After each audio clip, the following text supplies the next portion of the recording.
Yeah, if you do stream the titty game, make sure to take her regular outfit off. That's something you can do. Thanks. We're actually recording now, so that's a perfect way to come into this.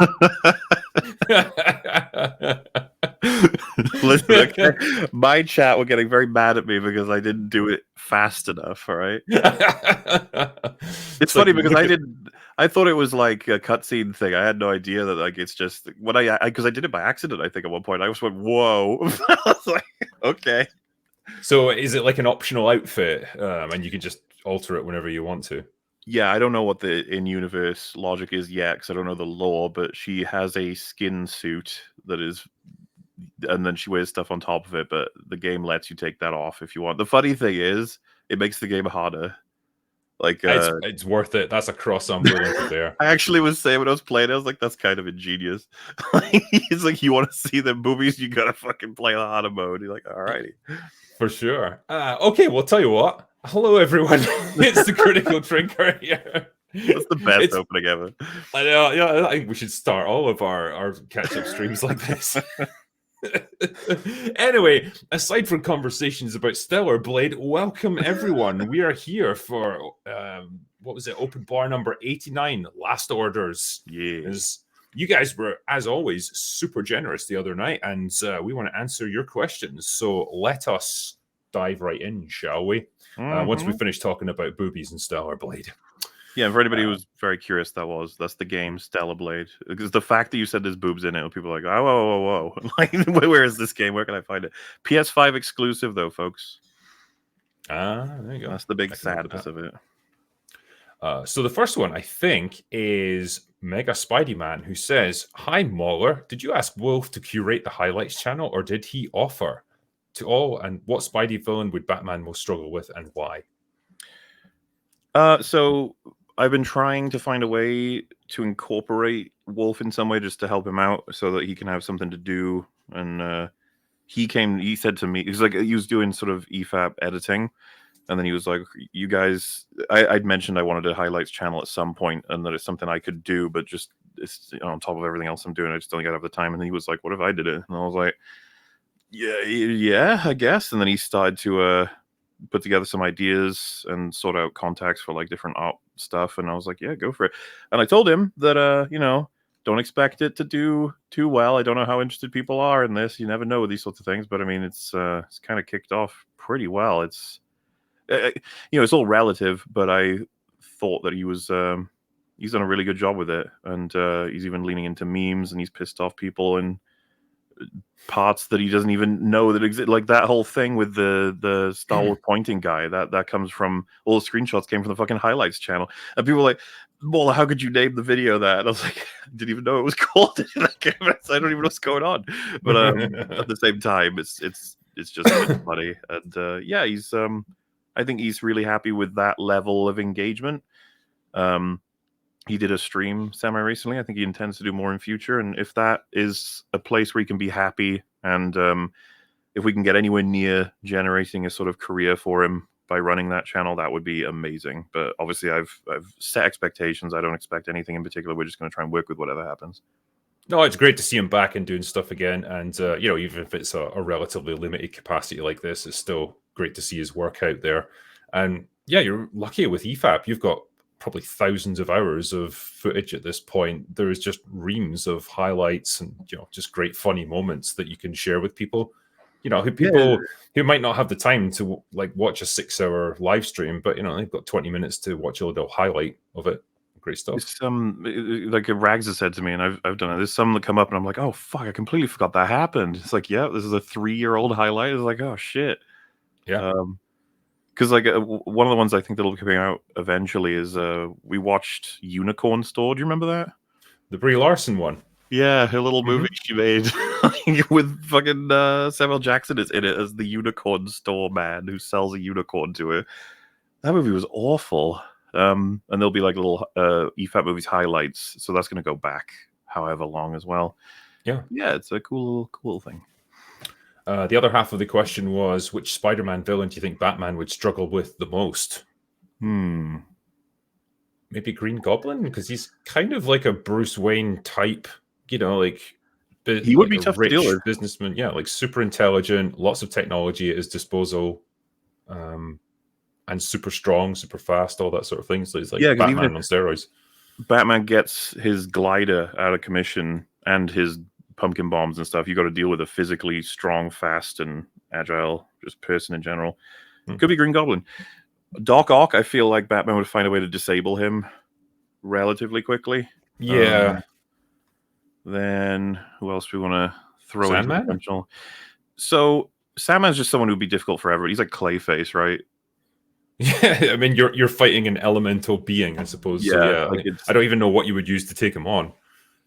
I assume, yeah, he's going to be tough for basically anybody, unless like I was about to say Batman had a water gun. He's like, "Fuck you," and just sprays. He's like, yeah, I don't know. There's like Shocker and Vulture. I just feel like these guys Batman would take down quite easy. Yeah, no, that's fair. Next one is RRTNZ says when Chuck Norris plays dodgeball, the balls dodge him. He and Shatner, both born in March, are in Dodgeball the movie. Surely it's time for a drinker recommends. I would happily do a recommends on that. Yeah, Oh yeah, great fun movie. Yeah, really good stuff. And yeah, Shatner's in it. Bit of a small role, but it's nice to see him. and Chuck Norris, right? And Chuck Norris, yeah, given the thumbs up. The Javiator says, hello, Drinker, Mauler, and panel.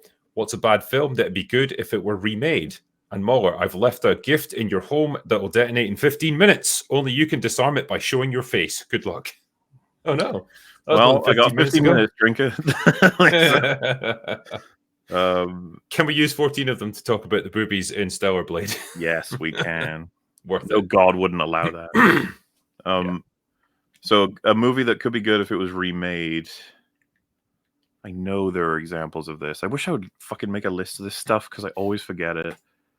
There are movies that I think we've seen where we've been like, oh, this is one they should remake. Yeah, I mean, I guess maybe the argument that you would use would be some sci-fi movie from the 70s that didn't have the budget, didn't have the technology to tell its story effectively, and you know, we could do a lot more with the resources of today. Maybe that would be the kind of thing I would go for. Yeah, like you, I'm just trying to think of something off the top of my head that's like, oh yeah, that'd be amazing if they did that today. So there are movies that I think. I mean, I assume are they going to be good? These remakes, they're guaranteed to be good. I mean, sure, let's go with that. Because I was gonna say, like, I'm just looking at suggestions. Like, I could see The Running Man being cool to remake because I watched that recently and it's very relevant and there's a lot of it that you can use to make like a more up to date and viable sort of. The thing I loved the most about it was the way the audience intertwine with like the way that events happen that relates to people living and dying as a game show. It's just like, oh, that's tempting as a thing to make a new version of, you know? Yeah, I mean, in a world, I guess, when you know they're going to more and more extremes to not necessarily shock the audience, but just desperation to try and pull people in by any means necessary. Like, yeah, it's inevitable they might get to the most extreme stuff like that, where it's like literal lives on the line. I mean, was it? I think it was RoboCop that had like you know, you get those little snippets of game shows and stuff like that. And one Yeah. of them was like a guy trying to climb up a rope Yeah. that's like on fire and it's got pit bulls and stuff at the bottom, like barking at him, and he's got to like grab money in his mouth as he goes. I was It's like, that's weird, it. though, That's the logical endpoint for this sort of thing. because I don't know what the line is, but if someone said to me like, "What about Tremors?" I'd be like, "I don't think Tremors needs a remake. I think it's." No, it's fine. The visual effects I think hold up really well, and Well, and if someone said, "So why does Running Man need one?" I'd be like, "I don't know if it needs one. It's just that I don't know. I feel like a really good remake of that could be a really effective movie right now." That's why I was thinking about it. It's funny, and one of these lists people recommend remaking Beetlejuice. It's like, well, there you go. You're getting that. Yeah. Not a That's remake, but a Dread sequel would have been cool. Yeah, that's the one we all Oh, wish Van for. Helsing. That's one. That movie was shit, but you know, it was entertainingly shit though. That's very the thing. entertaining movie. But you know, you could remake that, yeah. That's probably good enough. There's definitely going to be great examples. I just can't think of them right now.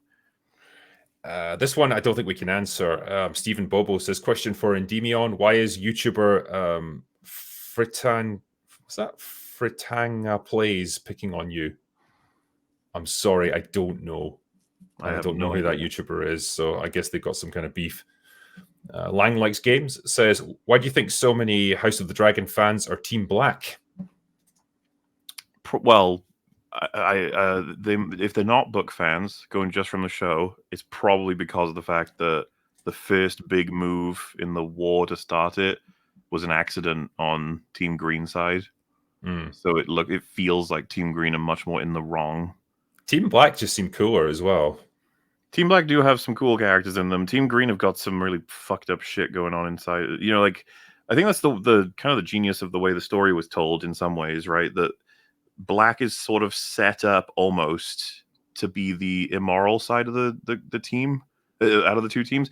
But as time goes on, like Damon just settles down into being a dad. Yeah. Like he has that youthful part where he's like kind of a nutcase. But what I like about the way they do that is that all of those things have repercussions that have now moved into the adult life of like all of them. You know, like Alicent was arguably the picture of morality, but at this point, it's not clear exactly just what she's going to do, what she's willing to do. Yeah, I think she's going down the dark path there, which is it's interesting to see. Again, like I think the characterization is complex enough that like they can be multiple things. You know, they're not just black and white, and Yeah.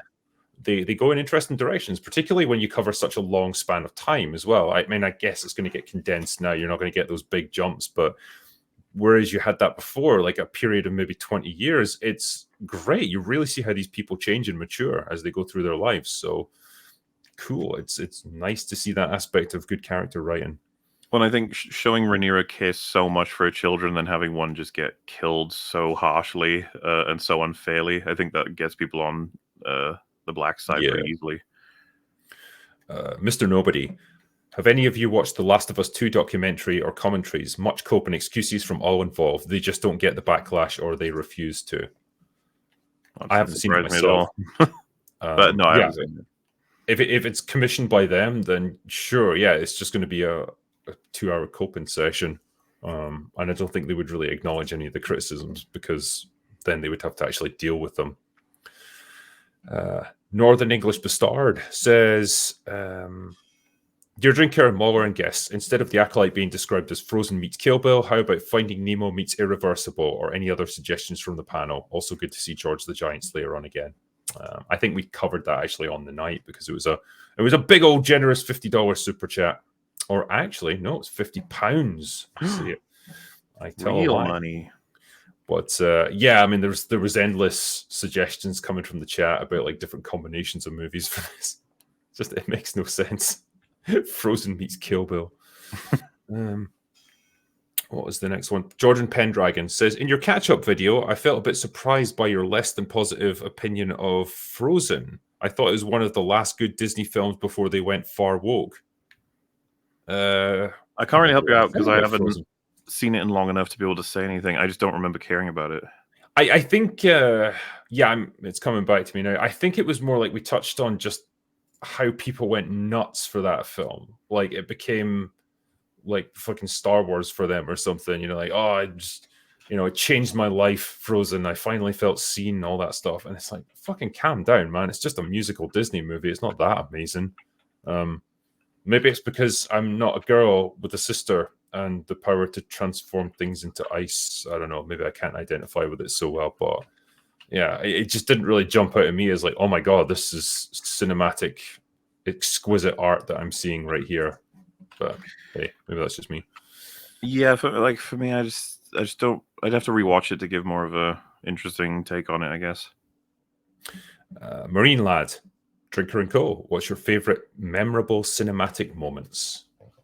Christ, that's going to be a tough one to pin down, isn't it?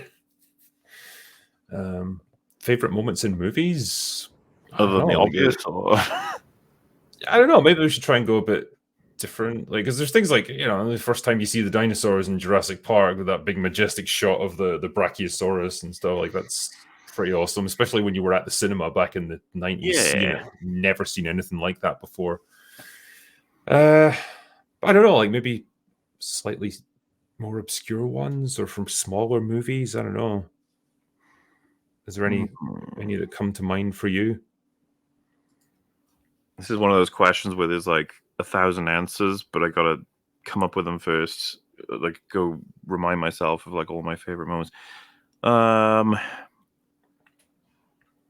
like what? Because like there's probably like 5 big moments from Lord of the Rings trilogy, and I'm Oh assuming yeah. that's the kind of stuff they're thinking about when they say big cinematic moments. And I'm just like, Yeah, I mean for sure. So yeah, I mean by all means go with that if you want.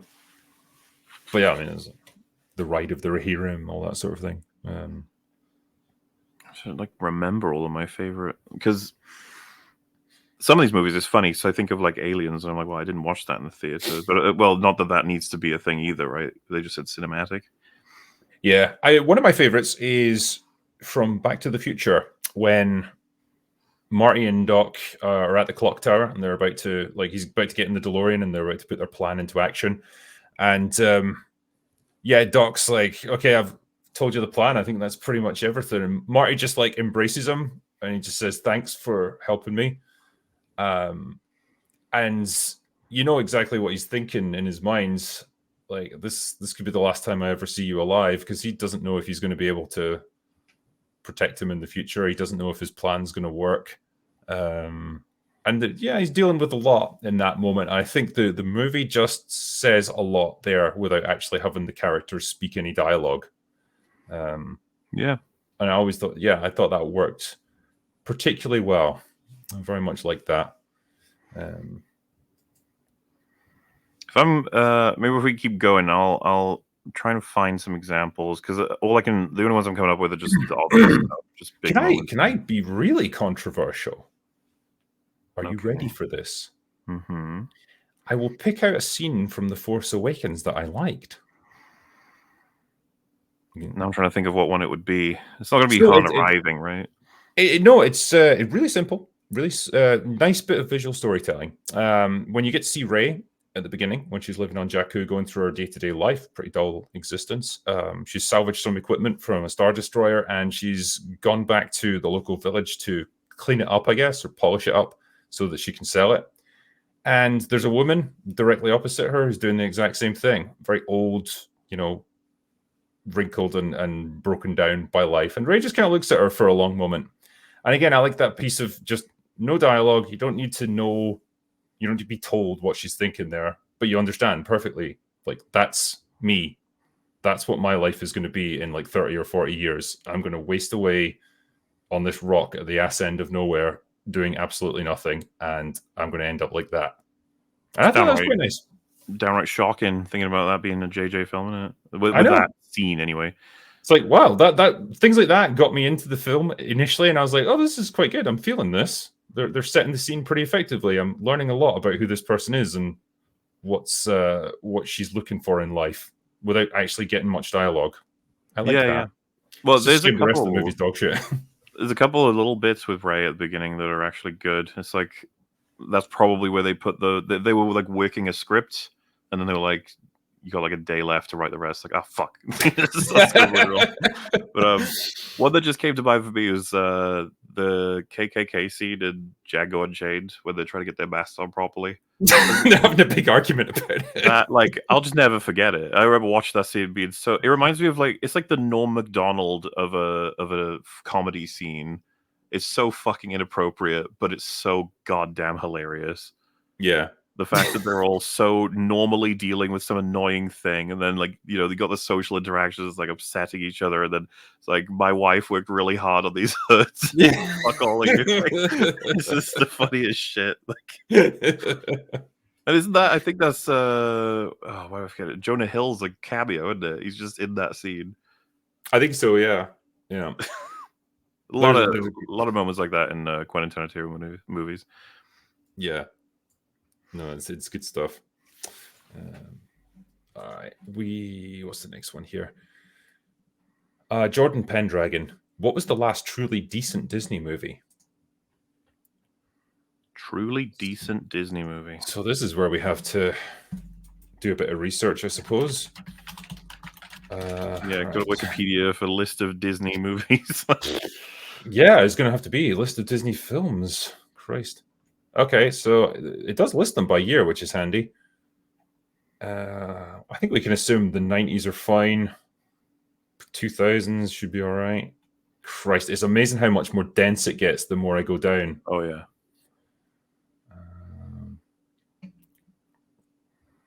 Okay, let's see. Oh, they remade Cheaper by the Dozen, huh? Well, so we got Up in 2009. I think we can agree that's good. It's funny, I'm going the reverse direction. Tinkerbell and the Lost Treasure. What the fuck is that? Ice Age Adventures. What about Encanto? What do people think of that? I didn't see it. I'm not sure what people think of it generally. Like, I thought it was fine, I guess. Didn't really. Wreck-It Ralph 2012. I like that one. Luca, remember that? What was Luca again? Animated film. I didn't see that one either. From Disney. And then there's Soul. I remember that coming out, but I didn't see that either. None of these movies, like, I was never convinced. Oh, Raya and the Last Dragon. Did people like that? I have no idea. I have no idea if that was good. Mulan remake. Everyone loved that. Oh yeah, for sure. It's a great one. Yeah, then once you get into the the later half of the 2010s, it's just all shit. It's all fucking Marvel movies as well. Dude, the fact that Lady and the Tramp live action came out and no one saw it. Oh yeah, it's crazy. By the way, that came out a few months. Well, November, and in July, that was The Lion King, one of the most profitable remakes of all time. Yeah. Just back to back, sitting next to each other. When the hell did they do a Chip and Dale Rescue Rangers movie? How did I not know this? I fucking loved that show when I was a kid. Is that the one that people said was like kind of funny? I remember Jay Longbone tweeting about it, I think. I don't know. I mean, like, it had comedy moments in it for sure. Like, it didn't take itself too seriously. I'm going to go then with 2012, which is when we had. Where are you again? Yeah. Oh, Lincoln. That was pretty good. How far back we have to go. I'm actually looking through the list. Something I have seen that I can say is really good, or at least I think it is, because Big Hero 6 people think is good, right? But I didn't see that. Big Hero 6 is good. Yeah, I like that movie. 2014. Okay. I mean, yeah, that falls under the category of decent. So some people think Cinderella, the 2015 remake, is good from Kenneth Branagh, right? That's 2015. Yeah, see, that's one of those weird outliers where it was the beginning of the live action remakes, but I think this one was less about the message and more about just telling a decent story. Haven't seen it, so I couldn't really comment on it too much. Corey Crandall, question for the panel. What is your favorite time travel movie? And have you seen The Final Countdown? Highly recommended, filmed aboard the USS Nimitz with real Navy fighters and crew. I think I've told you about this one. It's like a fucking aircraft carrier from the 80s goes through like a time vortex that's just floating around in the ocean. And they end up in the Pacific just before Pearl Harbor. And so, they've got the option to use their fighter jets to shoot down the Japanese planes and change the course of the war. But should they do it more? Should they interfere with the course of history, or should they just sail away? Yeah, tricky.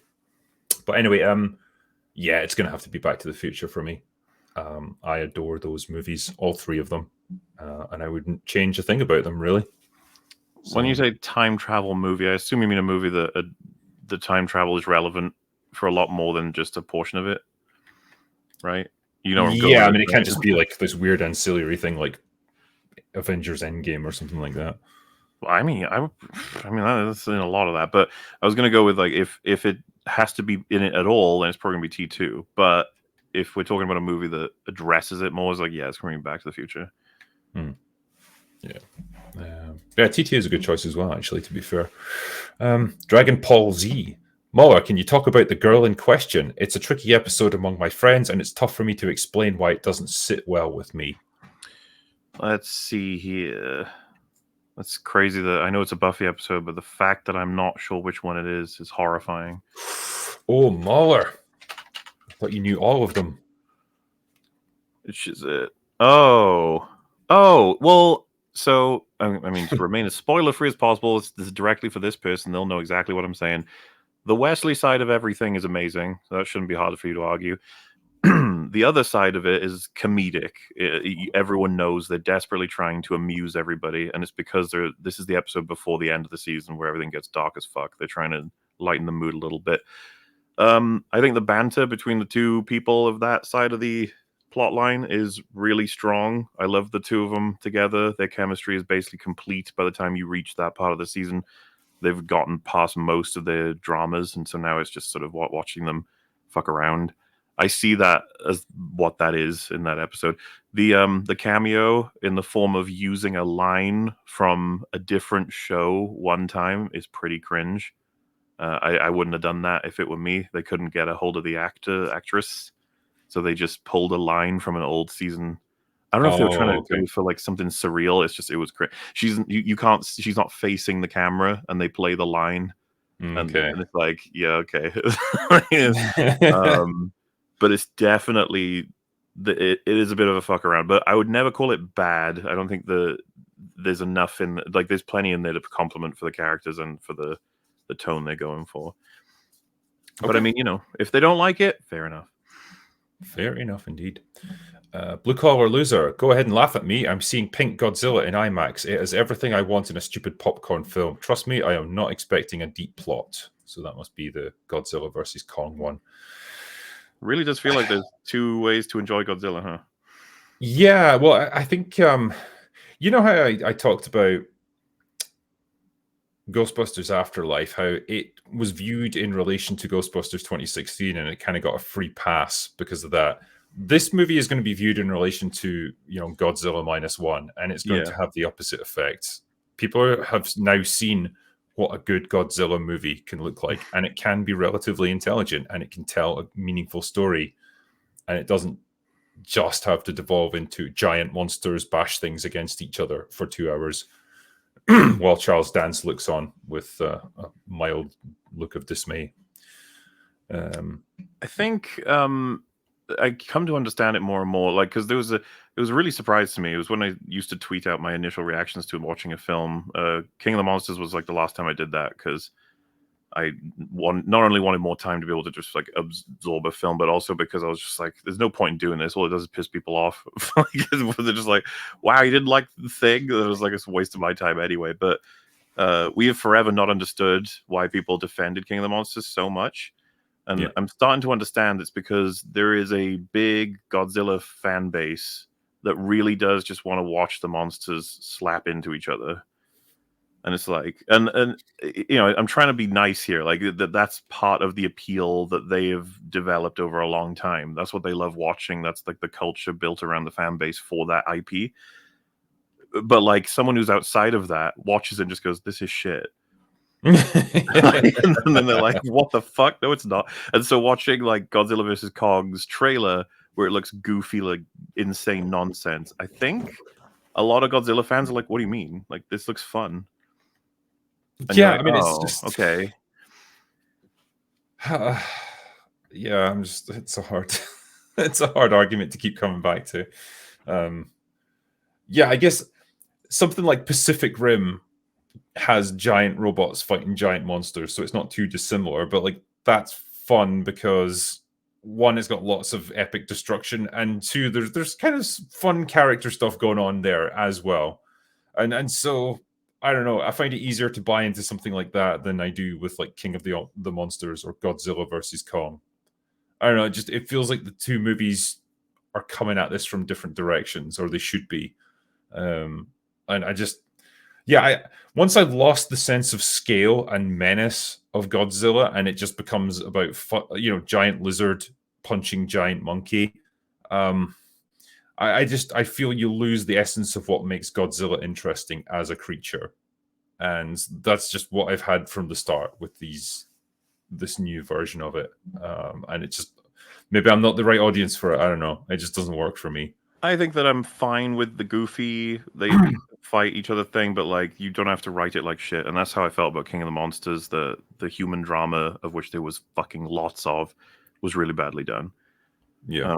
And that we've had -1 now. It's too late. We've eaten at the restaurant. We can't survive on this like, shit anymore. It's like you gotta, if you get putting human drama in there, it better be fucking good. The curtain has been pulled back and we've seen what lies behind. Dragon Ball Z, what writing advice are you ready to die on because of how it's abused and misunderstood? Personally, I'm sick of show don't tell.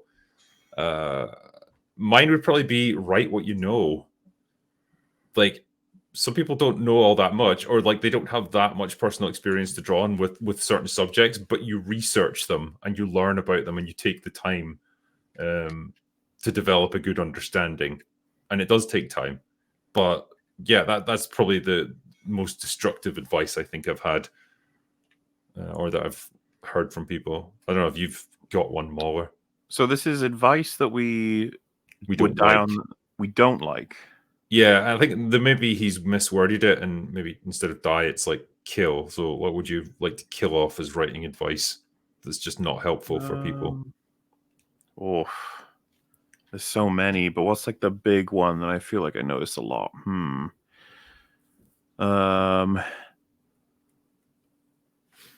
I think instead of being able to rank them, I'll just pick like a random one. There's so many that I feel like the Coen brothers are specifically, they like each movie goes through an example and destroys it. So for example, your main character should always be like, if they're gonna, if your main hero should have courageous elements, right? Like they should be the one that pushes the plot. They should be like relatively brave. They have flaws and everything and difficulties, but they always got to be the one to get things done. And it's like they make a movie like Big Lebowski, where the main character is just getting pushed around by basically everybody and doesn't want to be involved in anything, and it's fucking funny and endearing and at times dramatic. And it's just like a proof of like, yeah, well, it depends on how you execute. And it's like, okay, what else? And it's like, well, how about a movie where you build up a horrifying villain, a hero's trying to make things work, and they're both pretty adept at what they're doing. They both have the means to kill each other, and they set up a big final battle, and it happens off screen, and then we see someone else reacting to it. It's like that sounds like the kind of thing that you should never do. That would be in every book. It's like, don't do that. The audience hate you. And it's like No Country for Old Men is like one of the best films ever. Yeah. And I love the execution of that and the point it makes. And this is what I mean about the Coen brothers. Fargo is another great example of a film that just does stuff that's so fucking unconventional. Tarantino does this every once in a while too. They're all like, there's certain rules in writing that I feel like are broken. I've mentioned before, I feel like Buffy and Angel do this. Like, I would say don't resurrect people. Just don't. But if you do, like, we brought this up with Search for Spock, right? Spock. Yeah. And then it's like, what else? It's like, well, don't, turn a bad guy so good that he's a part of the main team. But if you do, you can do it. Like, you gotta, and sometimes it creates some stuff that's incredibly powerful and like really just the kind of thing that people love. So I guess my point that I'm making is there's almost no singular line of advice that I actually think works every time, but that a lot of them are pretty good rule of thumb. Like, don't break them until you understand why they were made in the first place. Well, I was going to say, like, as a hypothetical, could you break essentially any rule of storytelling if you've got enough skill as a writer? So what's funny is like my fundamental, as you're probably very aware of, is just never break something you set in stone. Like, just never go back on something that you said to be true. Now, someone could be like, well, then what if I go back on it, but then reveal later in the story that the first thing I said wasn't even true to begin with?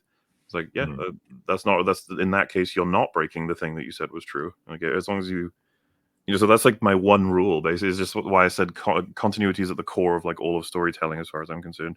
And it's not meant to be some kind of elitist or exclusionary way of writing stories. It's supposed to be about make sure you respect your own writing. Well, yeah, I mean, it's like a contract between the writer and the audience as well. And it's like, if you establish a framework for the story and their understanding of the world that you've created, and then constantly break it just to serve your own interests, because like you either can't be bothered to work within it or you just want more creative freedom, you're undermining your audience's faith in you and by extension your story. And so they've got less reason to care about it. And Well, I tell you what, a classic example of that. Nobody believes in the potential of Acolyte.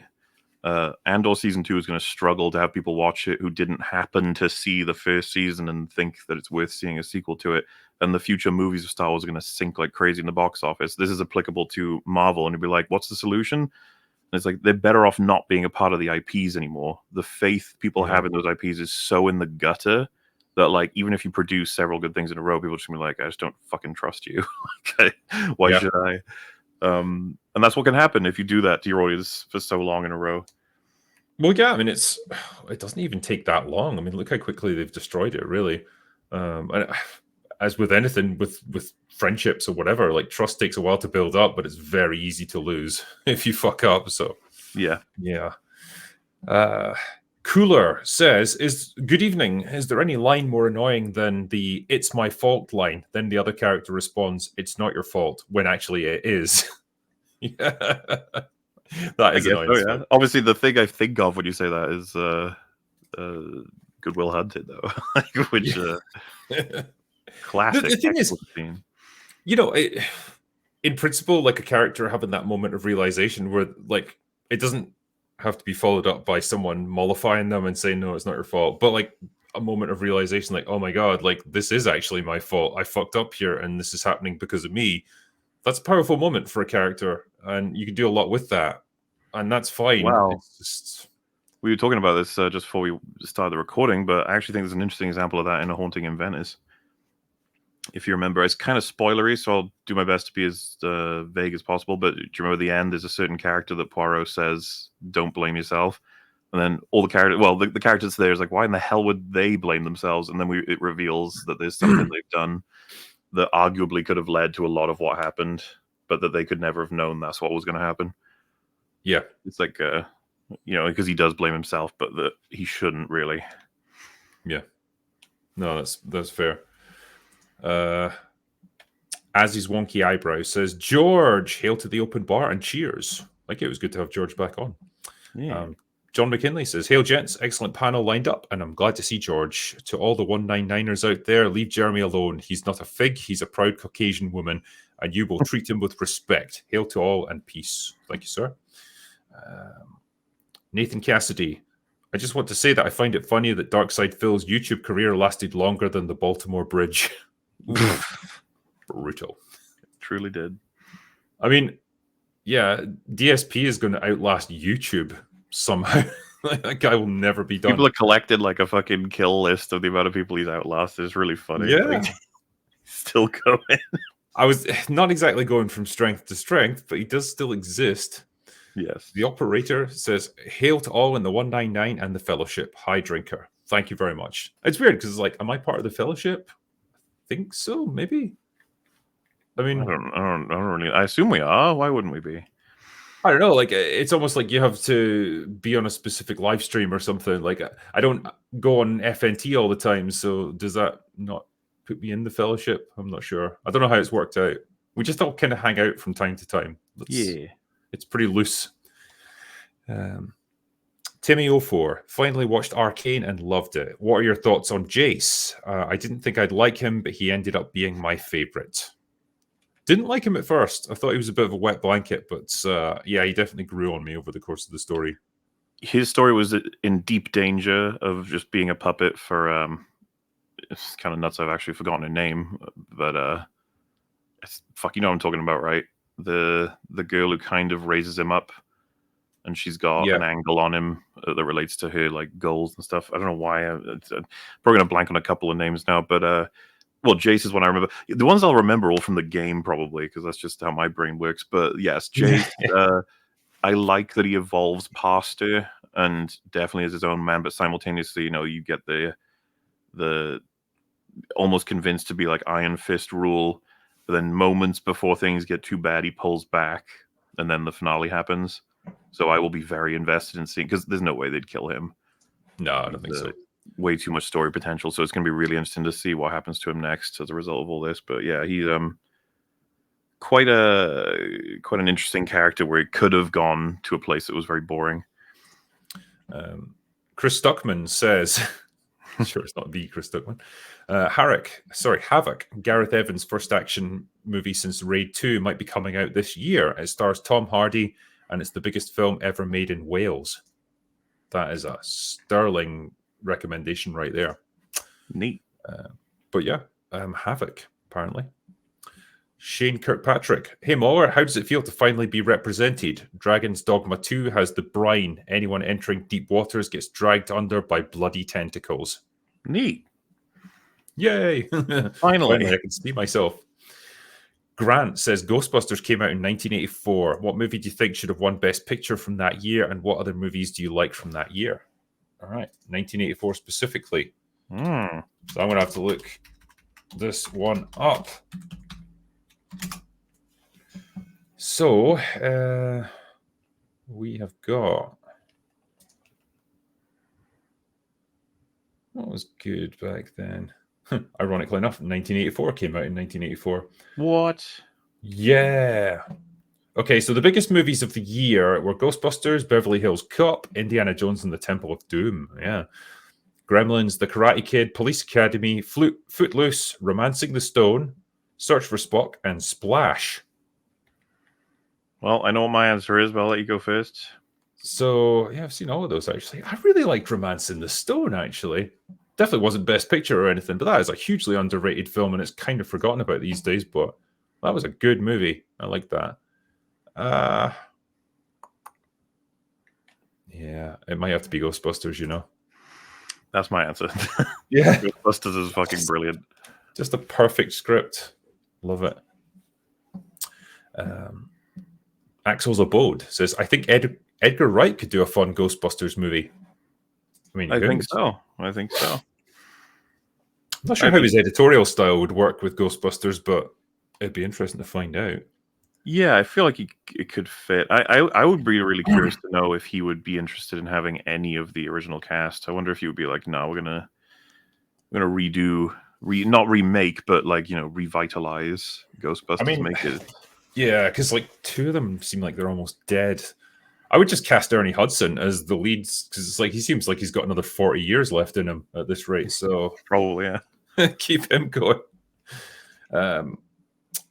Unfounded Rumor Mill says DC will be keeping the Flash in its new cinematic universe, though they will be replacing Ezra Miller with the actress who played Sabine in Ahsoka. I hope that's true. Sounds amazing. I'm gonna say, what the fuck? Can't wait to see her acting chops. Sinami says it's time for an Atla EFAP discussion with ER. Is it Mauler? Is that something we need? I don't care about Atla. I just don't. Because I guess people were like interested in us covering the live action one, but I didn't even cover The Gentleman, and I thought that was fucking great. Yeah. Atla, yeah, again, it's one of those things that just passed me by. Never really watched any of the versions of it, and especially not this live action one. Jamaican Bacon says, what movie do you put on if you want a good weep? What's a weepy? A cry movie, huh? Possibly for me, Life is Beautiful. Sounds pretty good. Yeah, the ending will get me. Yeah, or It's a Wonderful I usually Life. end up going with the end of T2, but there's got to be other things I can think of. I usually reference, I haven't seen it in forever. I need to rewatch it. Ladder 49. I remember that being a fucking particularly tragic and sad movie. Fair dues. Yeah, I think those would be my picks. Azzy's wonky eyebrow says, Jeremy's mind control made me send this. Hail. Wow, that's the power he's got, you see. DEFCON Prime experience. Cancel John Roca. He wants to kill the homeless. Okay. All right. Larry Escher says, as a member of the class of 89, I had to donate to Open Bar 89. Come on, chat. Let's get the drinker to 2 million subs. Thank you for the donation. And yeah, I think I've got about 22K to go. And that'll be it. 2 million subs. So I imagine it will happen next month sometime. Too Ugly to Assault says, hey, Jeremy, 199. Okay. King Rob the God says, shout out to the panel. Huge shout out to Endymion. Always listen to your videos on my drive home from work. Hail the fellowship and the 199. Thank you very much for the donation, sir. And thanks for that. Yeah. What's the next one? Yeah, Fear the Tardo says, "Hi, Christopher Drinker, Mama, and rest of Open Bra. Tardo glad to see Jared Lee." I'm just reading this verbatim, by the way. Was going ask if Jared Lee read Christopher Drinker books, but remember Jared Lee not know how read cuz from Alibaba and parents, brother and sister. Lock in, yay. Yeah, that's So, lot to unpack with that one. Not sure I'm the man to do it, though. there are a lot of Tado super chats that I come across in each of the shows I'm a part of, and I never know how to decipher them. Really, it's part Where of the did beauty this of it. come from? That's got to be a Geeks and Gamers thing Right, okay. because of Beardo, but I don't know anything else. Eric Brown, what is the most well-written movie of the 21st century and why is it Hot Fuzz, which I showed to my kids for the first time last night? Awesome. Good choice, sir. And that is a well-written movie. If there was a competition for best written movie of the 21st century and I had to defend Hot Fuzz, I'd be fucking having an easy sleep that night. I'd be like, yep, there's not going to be much anyone could do against me on that one. That's one of the tightest scripts in the history of man. Would you say Prestige is a contender? Hot Fuzz might be easier to defend as a tighter script than Prestige because Prestige gets really fucking complicated. Well, Hot Fuzz, like the setups and payoffs are so thoroughly intuitive, and when you point it out to anybody who didn't already pick it up themselves, because let's be honest, like part of the hilarity of the movie is being like, oh shit, that was the thing, but with the thing and the thing, they paid that, oh, that's there. They say the thing, but you won't catch all of it, and so when you point it out to people, it's even better, and that's why it's so rewatchable. By the way, because you're like, oh fuck, I missed that, and that's there, Yeah. and gag a minute, and excellent performances, really unique idea for a film. All this, yeah, it's just Hot Fuzz. I've said before, it's like in my top 5 permanently. Like it just moves around in there, kind of like Aliens is just in there. It's a shoe-in. Yeah, it's like part of the Hall of Fame. Yeah. Snex says they were studying the effects of nostalgia baiting. I'll tell you what the effect is. It's pissing me off. Yeah, I don't blame you. Mm-hmm. Stephen Yarno, wouldn't the TFA effect be, wait a minute, that looks mighty familiar? Yeah, that's definitely part of it. Captain Wrecked says, unfortunately, over the last 20 years, I've seen recruits coming into the military that have no knowledge of 9/11, aside from that it happened and was bad, despite a million YouTube vids and news. Like, how? I mean, I would have like thought that would have been big in education, right? That as an event would be taught. But yeah, I mean, surely it's like one of the defining events of America in the 21st century. I don't know how they wouldn't teach that. Or just, yeah, how people wouldn't know about it through just general, like, osmosis. Literature Devil says, at this point, what would you prefer? Movies coasting on nostalgia or sequels or reboots who keep the central themes but no callbacks? So am I crazy, or does the latter one sound way better? Say that again. So, movies that coast on nostalgia or sequels and reboots who keep the central themes but have no callbacks. Yeah, the latter for me. I don't mind nostalgia. What I hate is nostalgia baiting. And I know the distinction is probably a bit slim there, but I guess my point is it's sometimes nice to have little well-intentioned like in jokes or callbacks to past events, or just little things that remind you and show almost like that you want to acknowledge previous movies or whatnot. Just paying a little bit of respect, not relying on it to drive your story and keep the interest going, but just another little tidbit, a little treat for the audience. That I like. Well, I think he said coast on nostalgia, right? Or yeah, exactly. So if I had to pick between the two, yeah, I think I'd probably go for the latter. Yeah. I guess I'm saying my ideal scenario would be where you are telling a strong, compelling story with lots of new ideas, but you have little references and callbacks to the past as well. Just a way of paying tribute, I suppose. Mm-hmm. Marine Lad says, favorite Scottish, excluding Braveheart, film. Oof, okay. I assume I know what the answer is, but I'll let you answer. I'm not saying Trainspotting. I had a feeling. I'm not doing it. No. I'm going to pick Restless Natives because I got a bit of a soft spot for that movie, and It was a lot of fun back in the day. Very low budget 80s movie, but very nice, like good performances, well intentioned film. I just felt like how can I describe it? It was a feel good movie ultimately, and it was quite funny at the same time. So I'm going to pick that. That is my choice. All right, Trickster King says the multiverse ruins stakes argument is directed in the wrong direction. If a character dies and they bring him back via the multiverse, that would be a different character. The writers just couldn't write it. I mean, yeah, it would be a different character, but functionally it's the same. And when you have the same actor brought back, I imagine most audience members would quickly forget that it's a different character and just, you know. I guess what I'm Also, saying is, yeah, like, if you have a multiverse plot to bring Tony Stark back to life, it's like people would stop caring that it's actually Tony from a different reality. It's like, Robert Downey Jr.'s back. Everything's good again. Or this whatever. ties into what we were talking about earlier. It's like resurrection can be done well, but we just, generally speaking, you shouldn't do it. Yeah. It's just it's almost like a credit that you're spending whenever you do anything like that. And I think the first instance of any kind of multiverse stuff in the MCU, I think would be greeted with like, "Ooh, okay, yeah, all right, that's kind of interesting," and it's nice and contained.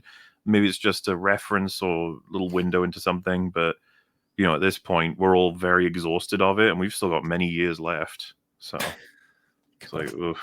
And Resurrection kind of goes the same way. If you resurrect enough characters, the content has to start being like, no, we definitely can't resurrect this one. This one's dead for sure now. Definitely. Okay. They look at the camera like, no, seriously, they're dead. Like, all right. No take backsies. If you say so. Skull Leader says the cartoons explored the world. I assume this is a reference to like the new Ghostbusters and stuff, like the animated stuff. Yeah, I imagine they did. You got a lot more freedom to explore there, and you're not really constrained by budgets. Chaotic Cloud Games says, Drinker, it's over a year and the executive producer credits haven't been sorted. This matters to some of us in the industry and it isn't just free money. So this is the executive producer credits for Rogue Elements. I don't know if we ever mentioned this, but like it was supposed to be capped at a certain number, like only, if you made a top donation, you could maybe have 3 people who would get executive producer credits because you can't have like reams and reams of them on the credits list. But the cap wasn't put in place, and so more people applied for it and donated that way. So I think they've tried to come up with compromises that give people something equivalent to that, but like doesn't completely like overwhelm the credits list, because I don't think you can have that many executive producers attached to a film anyway. So as far as I know, Travis and Carson, like the director and producer, have put out that compromise solution to everyone involved in that. Yeah, obviously we want to make sure that everyone gets, essentially what they paid for. But we also have to work around what's like actually possible. So they have done their best with it. And like, if you still want more like information about what's getting done with that, my advice would be to go through the Kickstarter and speak to Travis that way, because he's always checking like direct communications and stuff that come in. So hopefully there will be a compromise that everyone will be happy with. The DEF CON Prime Experience says the True Ghostbusters film sequel was the first 2 episodes of the real Ghostbusters that takes place right after the movie and explains the new uniforms and Slimer. Fair play. I think a lot of people tend to go for as well the Ghostbusters video game. I never played it, but they've always said that's a really good 3rd installment. Well, they got all the voice actors, they got all the original cast back to do the voice acting. And I think that is one of the things that began to get Bill Murray back on side to potentially do other Ghostbusters appearances. I mean, it clearly didn't move him that much because ultimately he never really did a full, 3rd movie. Yeah, that was another thing that pissed me off. Like, why even put him in this film when he's barely in it and he clearly wants to be anywhere else except where he is? Yeah. He could not have put less effort into those scenes he was in. Yeah, he didn't want to be there.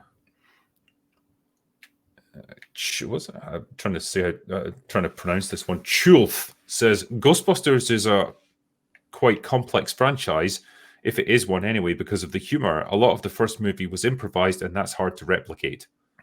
Yeah, I mean, you had 4 guys who were really comedy veterans at that point who knew how to play off each other, and it really came across well. That was actually something I would have wanted to talk about. Afterlife was so insecure about being a comedy movie. Like Yes. the fact that they had like a built-in sort of almost like a timer going off for every time they have to tell an obvious one-liner joke that was shit. Yeah, it's modern humor. And I was really embarrassed for the movie. Every time she would be like, what do you call a thing that is a thing? And then every character just goes, I don't know. What do you call a thing the thing? And then she says a thing. yeah. And it's just quiet, and you're like, Did you die a little bit inside with the Stay Puft Marshmallow Men when they started appearing for no reason? Oh, it's like I was saying on the stream. It felt like their attempt at doing Minions. They were like, this will work. So they came back in the fucking sequel. Yeah. Just stop. This is what I mean. I almost feel like there's a video in me for Afterlife. It is absolutely Ghostbusters TFA, but also a little bit of TLJ. I think it works as saying it's TFA because of the references and the fact that Egon is just Han, like the way they did him. Though arguably worse than Han, because at least Han got to die doing something important, and he was in front of people who cared. Like I hate what they did to Egon. It really pissed me off. Yeah, I mean, I guess to some extent they were constrained by the lack of Harold Ramis, and so you couldn't really show him on screen doing anything particularly heroic because they had to kill him off straight away. It's not even that, man. It's the story they decided to go with. The whole and like I just don't, it kind of assassinates all of them. You telling me Egon just steals all your stuff and runs off, and you don't try to figure out what the fuck's going on. Yeah, And it's like, oh, Egon found a whole bunch of ancient glyphs and all this stuff that's all to do with Gozer and stuff. And it's like, yeah, the other Ghostbusters, they're not going to be interested in that. They're interested I know. in that. Ray wouldn't be practically the character for that, as opposed to Egon in a way. Yep. I don't know. I think they did a very poor job of moving us forward, and I think you're right about the whole it's like, yeah, but it's better than 2016. And I'm like, it's like a lateral move. Yeah. That movie got such a free pass from people. It's insane. Zachary Tyson. Here's a poll for the panel. So this is going to be a short poll since it's just two of us. Do ghosts have civil rights? So prospect.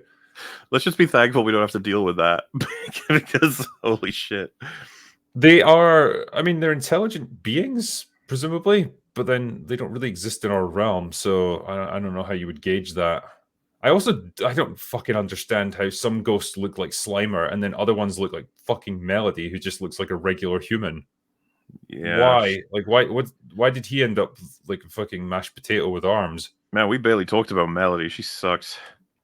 Yeah, she does. There's not much else to say on that one, I guess. Like, nice, just nailed that conversation. Shit non-character with no personality, and I don't know why Phoebe fucking instantly falls head over heels for her. I don't know why she's willing to literally kill herself for 2 minutes just to like hang with her. That was insane. That was funny too. It's like, wow, the one person who understands me, and I can't even do anything with them. It's like, wait, maybe I can. Actually, there's a machine that blah blah blah. And I was just like, what? You nuts. A machine that they've literally never tested on a person, like, because it's meant to suck spirits out of objects that have been possessed. It's like, you have no fucking idea what's going to happen to you if you go into that thing. It could like atomize your spirit and just kill you permanently. Insane. Fuck that movie. Noah Sprague Studios says, watch Sonic 3 making $1 billion this year. I don't think so. I doubt it, but hey, you know what? Good for you, Sonic and Shadow. I hope Hayden Christensen is the voice of him. Yeah. Stumpy. Disney to remake Chitty Chitty Bang Bang with P. Diddy as the child catcher. Ooh. Oh, no. Timely. Samael says, off topic, but 2 years ago you ranted on wanting SJW work in a still mill? What? I think you meant steel mill. I think that's what he meant to write. So I think what he's saying, you wanted SJWs to work in a steel mill to see what is life. I was working in a steel mill and you killed me there. Cheers from Italy, pals. Go away now. Okay.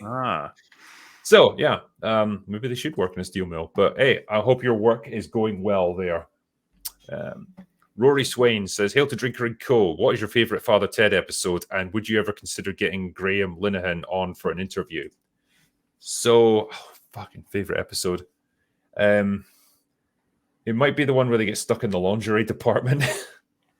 That or the one where Dougal's on a milk float that's going, it can't go below 5 miles an hour because he's had a bomb put on it by Pat Mustard. That one is fucking brilliant. Oh god, there's so many. The one where Father Jack turns into basically a werewolf and they have to rescue him from like a home for retired priests. Like, oh man, have you got any good ones or any ones? I don't remember Father Ted enough to have this sort of take on it. Like, I watched a few when I was younger, but I was never too into it. Yeah, no, that's fair. Definitely revisit it if you get the chance. Did you ever watch the rest of Red Dwarf, by the way, or did you kind of stop? I never picked it back up. I got as far as I think season either 3 or 4, but I should get back to it at some point because I did intend to just get through it, the whole thing. Yeah, I think it hits its stride around season 3. Like the first 2, they hadn't quite figured out the formula yet, and the budgets were definitely not there. But I think it started getting really good around season 3, and then 4, 3, 4, and 5 were all pretty great, from what I recall. Kevin Huntz says, "Are you sick of these garbage movies and games? You should change your name to the Critical Piss Drinker." I mean, that's what it feels like sometimes. Ethan Morganti says, "As a kid, I grew up with the prequels and they made me love Star Wars. Looking back, it's kind of growing up with a shitty dog, but it was your dog and you learned to love and appreciate it. The sequels had no structure, but the OG and prequels did." That is a really interesting metaphor for describing the prequels. It's like growing up with a really shit dog. But you learn to love it anyway. Speaking of dogs, Smokey. Hey, you're alive. How's it going? Hanging in there? Yeah. No. He's back to his usual ways of sleeping. The Unassuming David. Hello all. Do you have nostalgia for any films based on where you saw them as much as the film itself? Seeing The Last Samurai on a family holiday in 2010 has always stuck with me. That's an interesting one, actually. Yeah. So movies that you, I don't know, maybe they just caught you at the right time, or you've got really fond associations for them? I have a few memories of like enjoying what was happening at the time, but they've not like pushed any movie into going from being like to something I love or anything. Like I remember a really fun time I went to see it. It was me, my sister, her boyfriend at the time, and a friend of mine, and we had time to kill. So we went to the cinema, and the newest Saw movie was out, and we were like, "Fuck it, horror movie! It's Halloween, yay!" And we went to go see it, and by the time we came out, I think me and my friend were like, "That was nuts, insane! What a dumbass, like crazy, violent movie!" And then those two were like, "That was horrifying. We'd never do that again." Like, that'd be pretty funny. I guess most of my like good associations with films, because like you never really did it with like say going away on a holiday somewhere and then it's like, all right, I'll go to the cinema and go see something. It was probably more like watching, a lot of those old classics of ours like Terminator 2 or Predator or whatever with my dad, because that's of an evening, like he and I would sit down and watch an action movie. He was a big fan of them and he kind of showed me all the good ones. My mom didn't have any interest in action flicks, so she was usually happy to go and do her own thing. And yeah, like watching that with your dads, you're always going to have good associations, just kind of laughing at the dumb bits and goofing around and stuff. Yeah, it was nice. It was a nice way to watch films like that. What was this one here? Filthy Casual. The Halo show sucked bad enough to get my channel up to almost 600 subs. Never really expected to have any. Just wanted to say thanks, since you guys made me want to start a channel. Jeremy's my N-word. Okay. Yeah, good on you, man. Well done for starting a channel, and I'm glad it's doing well. And it is a particularly awful show, so I'm sure you've had things to say about that. Oh, yeah. Nikolai Volkov. The most interesting part of Ghostbusters to me was the Gozer lore. I always wanted them to dive deeper into Vince Clortho, Zool, Ivor Shandor, etc. I mean, I guess, like, in the hands of good writers, there's an interesting story there. I think the thing that made the first movie work so well is that you got little hints of these characters, and it kind of paints a picture without going into the details. You know, you get that little bio of Ivo Shandor, and he's like this mystic who performed unnecessary surgery on people and founded a secret society. Like, okay, great. This paints a picture of a complete psychopath who would be totally into like worshiping an ancient Babylonian god. That's cool, you know, and that's perhaps sometimes enough. Like, the mystery of these things is often a lot more compelling than actually seeing all the answers laid out for you. And what they did were, you know, for that character in this movie was just fucking pathetic. Like, I don't know how she did it, but Gozer was able to grab his hair and tear him entirely in half lengthwise. That I don't even understand how that's possible. That was J.K. Simmons, by the You way. never do that to J.K. Simmons. Never tear J.K. Simmons in half lengthwise. Why? Why did you have J.K. Simmons just to kill him like that? And the fact that I was like, is that Olivia Wilde? Why is she Gozer? Like, but okay. Yeah, it's a weird movie. It is felt like I would actually like to know if TFA or if that movie like if they compete to which one had the more like references to just stuff. I wonder which one would win. Yeah, it comes thick and fast in this one for sure. Casual sadism says, "Arise, the Dark Knight, Sir Christopher Nolan." Chulth says, "When it comes for bad reboots, just wait for the new Pirates of the Caribbean." Yeah, I think that's going to be a fucking disaster. What's funny about that is that, like, if it weren't a reboot and was a sequel, it would have much hope for like it being good anyway. Because I don't know if anyone watched On Stranger Tides, but it was awful. And then Dead Man's, what was it? Dead Men Tell No Tales. Oh yeah. That's the one. That was also terrible.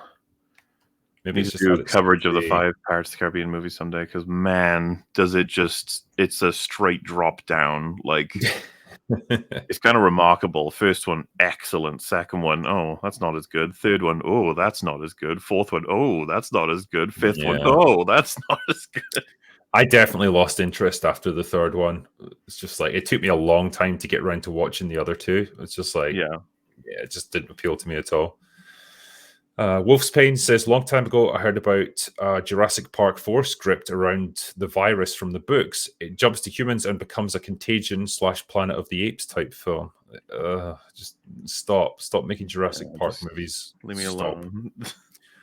Nails says, thoughts on Monkey Man? Is it the Indian John Wick? Don't know. The trailer made it look pretty good, so I'll reserve judgment. Thunder Thumbs. DHS been coming after gamers, some black site type shit. Hold your ground, fellow gamers. Hail to the open bar, hail the 199 and the Iron Age and the Fellowship. Good luck, fellow Helldivers. Thanks, man. Yeah. There was some weird stuff about Department of Homeland Security, like monitoring gaming forums and stuff. Like, you really should be spending your money better. Michael says, the Acolyte, Buckaroo Banzai meets Priscilla, Queen of the Desert. Good comparison. Legit question. Is it coincidence The Acolyte is being released during Pride Month? I mean, I'm pretty sure like 13 months of the year are Pride Month at this point. Like, there's always something going on with that. But yeah, I'm sure it's not coincidence. It was probably chosen. Captain Falco. Ghostbusters is a TV show. As a TV show, has been done twice, but it's a cartoon, so it's not taken seriously, I guess. Look them up. It's got some good stuff. Yeah, I remember, I don't think it was the newer one, but like I remember the old cartoon from like the late 80s, early 90s, and watched it as a kid, and I really liked it. So yeah, no issues there. Bandit Red. I finally finished Buffy / Angel, and I've got to say, I kind of hated Angel's ending. I'm not saying it was bad, but it just made me feel so sour. I get what the tone of the show was going for, but damn, help Mueller, help. That's a big thing to explain, but let's put it this way. Out of all the people I've shown it, only 2 understood it, and I don't mean that in any kind of pretentious way. After their first watch through, everyone else was like, "What the fuck?" And I had to like go through it for a while and use references from earlier parts of the season to explain what the ending is. And you will eventually, when consolidating all the information, reach Nirvana and discover that is the best ending to anything ever. It's one of the greatest endings to any story. It is so fucking amazing. Um, and if you understand, it's a lot of people are like it's a bit depressing. It's like no, it's one of the most uplifting. It's like it to me. It's one of the most inspirational things in all of media. It's one of my big, like my phone message that just comes on every once in a while on screen is the last quote of Angel because it encourages me in everything I do in life because that's kind of the point of that moment. Is you know I'm trying to avoid spoiling anything, but will I'll make some kind of breakdown of it someday. But me and Fringy talk about it every once in a while. It's something I like to talk about a lot. It's such a powerful thing. Like me and Gary will talk about it when we eventually do the Angel season 5 stream. But he actually did a rewatch of it semi recently, and he put out a tweet saying it's just one of the best endings ever. So I assume he's probably got the similar take as me in terms of what it means. But try not to see it as a sad, tragic ending, as opposed to what the vibe of the characters are, and then expand that into the point the show wants to make about life.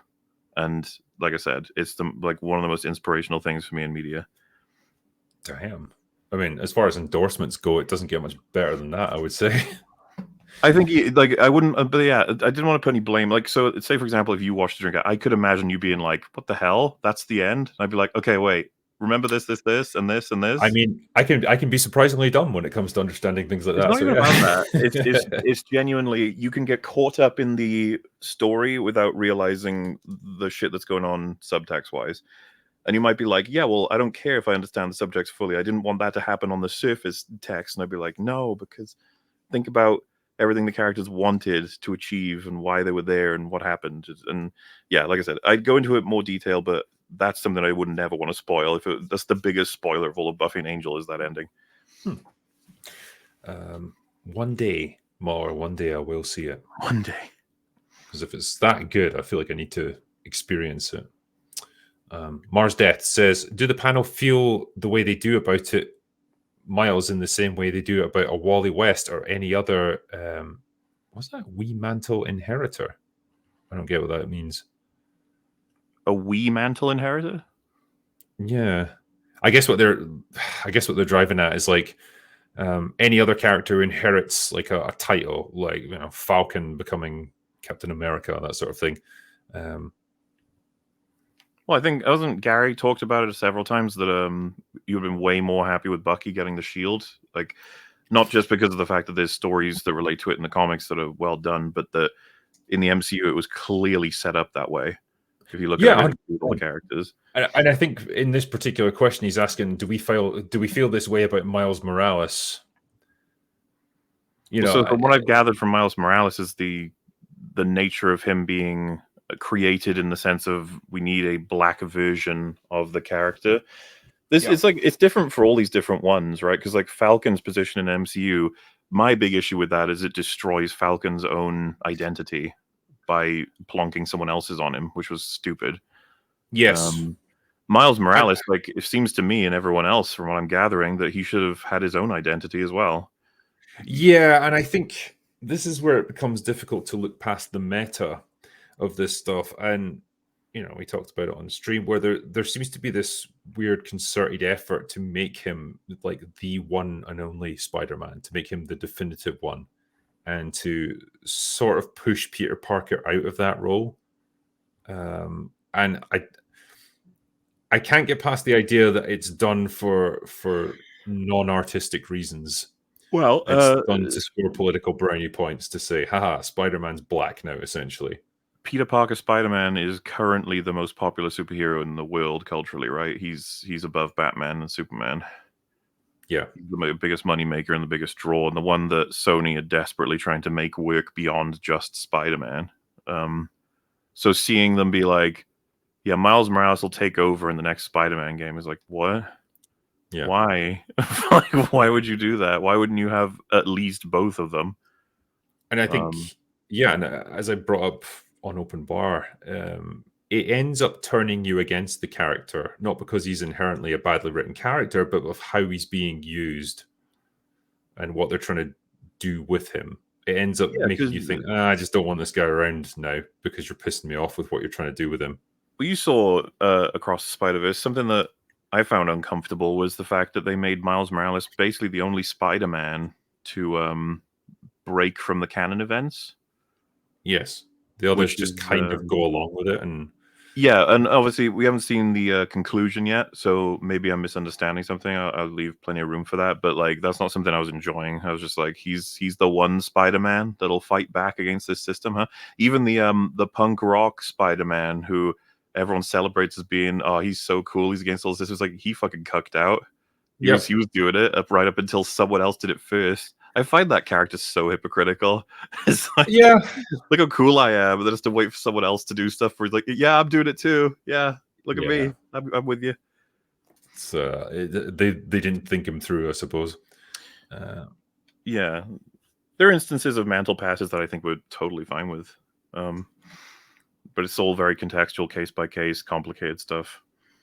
Yeah, for sure. I mean, as a matter of general principle, I'm not a fan of it.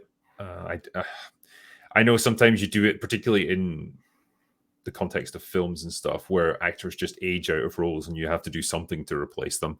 But in the comic books, yeah, I'd rather just have a character take on a mantle and stick with it. And if they die, then that mantle dies with them, and then you just create new characters with new personas. Kim Husby says, "Hail Drinker, Mauler, and Panel. Is anyone excited for the League of Ungentlemanly Warfare?" I mean, I hope it's good. Yeah, I hope it's good. I guess it'll just depend on everyone's recommendations if I go see that one. TJ says they said they wanted a black character in FF that was used for more than just comic relief. Final Fantasy. Tell me you've never played the game without telling me you've never played it. Those who preach the loudest every single time. Yes, I made a very pissy tweet talking about that. Yeah, totally misunderstands Barrett as a character because games journalists are idiots, basically, and they probably didn't even play the game that they were talking about. Timothy Schultz. OG Ghostbusters was lightning in a bottle. The best Ghostbusters movie since is the original Men in Black film, dry humor coupled with a neat sci-fi premise. Red Letter Media said it best. We need our kids to play with our toys. Yep. I like what they also said though in that video. They do say, I think Rich or Mike, one of them says like it's so sad that generations go by and we're still essentially just like, you know, play with our toys. We're not letting the new generation have their own sort of thing. But then the response to that is they don't have their own. That's the thing. They don't have a Ghostbusters, Transformers, or a this, that, the other thing to play with because all of their fucking new IPs suck ass. That is very true, yeah. So like It's kind of cool to be, well, it's nice to be able to say we're the generation that invented all this cool shit that you're playing with now. So, I mean, losers. the sad part is that has the backfire of the playing with the mangled versions of all of the things that we loved. True. Very Because true. it's funny. I feel like I was the beneficiary of growing up while they were still being released, while also benefiting from the library that was already out. Right, like I get to go through all the best of the '80s and the '90s, and then watch some of the best shit from the 2000s come out. But like 2010s and 20s, we start to dry up a little bit in terms of. Oh, remember the phenomenon of, you know what I was about to say? How fucking sad it is, the MCU. It's Yeah. like the phenomenon of the MCU is fucking disgusting corpse now, and that's not how we look at like a Terminator, Alien, or Predator from back in the day. We don't see it that way. We don't go like, oh, it turned to shit. It's like, no, the MCU did though. I So mean, gradually. they did turn to shit. It's just like we can still disconnect ourselves from those other shit things.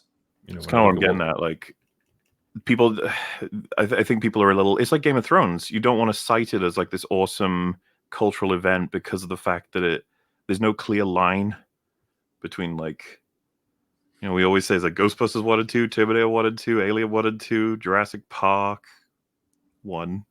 Like, Yeah. but yeah, Yeah.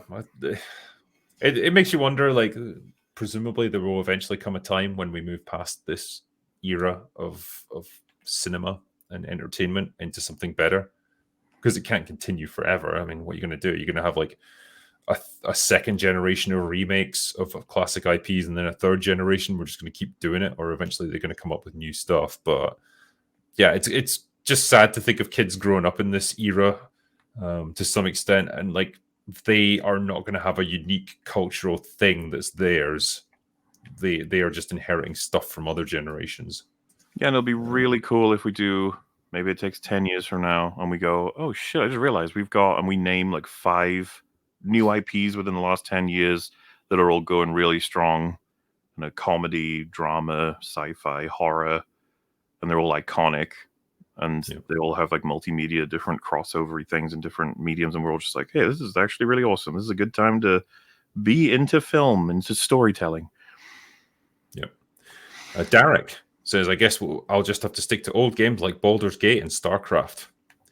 I mean, you can move it forward a little bit. There's plenty of good games still coming out today. It's just watch out. Watch out. Stella, what was it called? Stella Knives, the swords, Stella boobs. Stella boobs, yeah. Finbar White. Hey, Drinker. Everyone, hope you're all well. Do you hear about the P. Diddy scandal? Is it going to be the music industry's version of the Weinstein scandal? Great stream tonight. Thank you very much. And it seems like it's shaping up to be that. Yeah. I've not been keeping up with the latest developments, but it seems like he's in a lot of hot water with this. And yeah, I don't know, man. Who knows what other revelations are going to come out about it. Vimarine says, I really must recommend... what's that? Due to the gaming theme, to watch today's Side Scrollers podcast episode. Craig had a very informed guest revealing how deep government goes in identifying gamers, extremists, and even terrorists. There you go. Side Scrollers, the episode from the 28th of March, apparently. It's good stuff. Yeah, I did an interview with them myself not that long ago. Marine Lad, last OBS chats meant Thursday nights Australian time. We play Dead by Daylight, 9 a.m. to 12 p.m. UK Thursday Scottish mornings. When and what film do you think that the message started? I really had to struggle through that one because he put loads of abbreviations in there and the punctuation was all over the place. But yeah, when did the message first start appearing in movies? I mean, I think people tend to use Ghostbusters 2016 as patient zero for it. I can't think of movies much earlier than that. You could maybe make the argument for Force Awakens. So that's 2015. That's probably the best I've got. That's like the earliest one I can think of. I don't know if you could think of anything more. The cultural shift and how I split up eras and stuff. One of the ones that gets suggested, funnily enough, is like Terminator Genesis. Really? Yeah, it's particularly awful, and that's 2015. But like and it fits a lot of. It ticks a lot of boxes, but maybe not the ones you're thinking of. Yeah, I mean, it's definitely a shit movie, but I criticize it just for its terrible writing and bad mishandling of the franchise. But I didn't see much in the way of like political messaging in it, like you would get with other movies. Yeah, no, I'm not sure where I would like pick the sort of phenomenon starting, but like you said, a lot of people would go with Ghostbusters 2016. Clint Beastwood says they're treating modern game development like Limbo. Everyone is trying to show off just how low they can lower the bar. I miss pole vaulting. Yeah. Intelligent Crayon Eater. I love how the people calling for a purge are the so-called tolerant ones. Not at all like what an evil mustachioed man would say. Indeed, yeah. Purge anyone who disagrees with me so that I can feel safe. Sam Wallace Art says, to be fair, questions like, would I show this black character to the black guy I know can be helpful to highlight where your writing is phoned in. It's only cringe because it's mandated by assholes. I mean, fair point, I suppose. Like, I'm trying to think how to phrase this. Like, if you're writing characters like that, do I feel like I need a black person to sense check the character for me? I, I don't know, man. Like, it depends how deep you're wanting to go with this. Like, is there the fact that they're black a huge component of their identity as a character? Like, for you, does it have to inform like how they act, how they talk? I would I have don't thought as know. well, like that's a basic like I didn't realize anybody was at the point of being writing their black character and being like, oh, I hope my black friend doesn't find out about this. Be like, Yeah, well, you're in serious trouble if you're at that point. yeah. But yeah, the main point that they're making there is like, yeah, when it's just mandated by idiots who are just concerned with the external appearance of um, towing the line with all this stuff. Yeah, you're going to run into problems because it just becomes completely tokenized. Then Flav says, "Nice. Then do the same with Morgan. That is a chap who lied about our servicemen and women, yet you enable him. Who's Morgan? Morgan, I Don't know who that is." doesn't ring any bells. Sean Harrison says, I really wish this group would consider watching the Apple TV show For All Mankind, the alternative history where the Soviet beat the Americans to the moon. Very little of the message in favor of a saga that spans decades. Yeah, I've heard nothing but good things about that show. I just haven't had time to watch it. I know Robert Meyer Burnett's a huge fan of it. Donald Deluxe.